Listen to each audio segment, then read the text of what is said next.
अभी सब्सक्राइब करें हमारे चैनल को और साथ में बेल आइकन को भी दबाना ना भूलें। आप सुन रहे हैं दीपक म्यूजिक इंटरटेनमेंट की प्रस्तुति।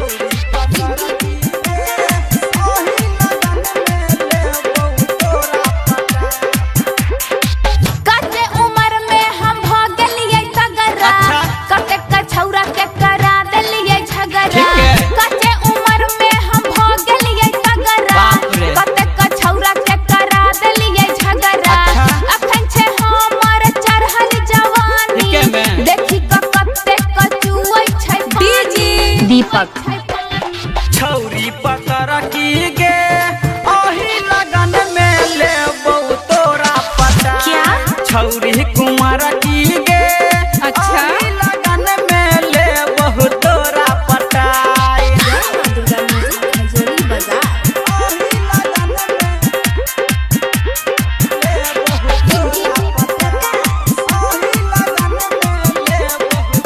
मिक्स बाय डीजे दीपक।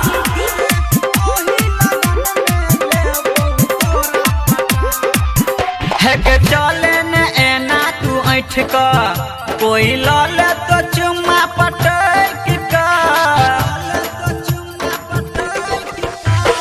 चले न एना तू ऐठ का कोई लाल तो चुम्मा पटक का। अखन छो चढ़ल जवानी तू चल न छोरा सहट का। छियै जवान हमर गाल फैलै गोर रे देख में लागै छी सबसे बेजोर रे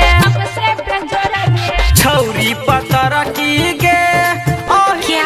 लगन में ले तोरा पता। अच्छा छौरी कुमार की गे ओही लगन में ले तोरा पता।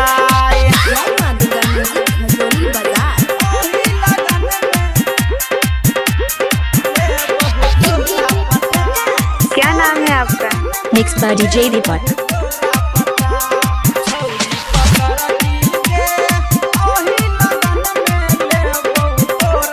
कहाँ घर है?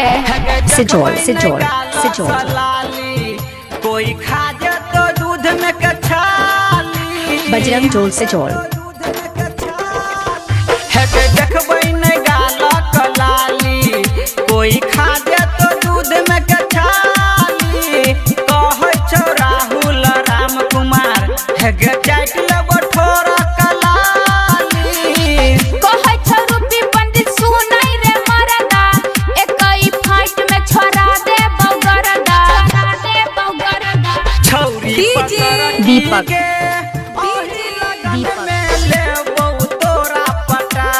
छौरी कुमार की गे ओही लगन में ले तोरा पटाई।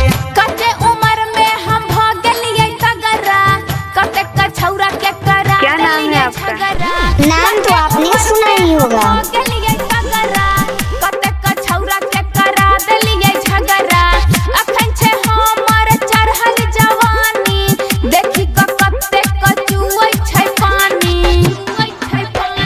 छौरी पकड़ की गे ओही लगन में ले तोरा पटाई। छौरी कुमार की गे ओही लगन में ले तोरा पटाई।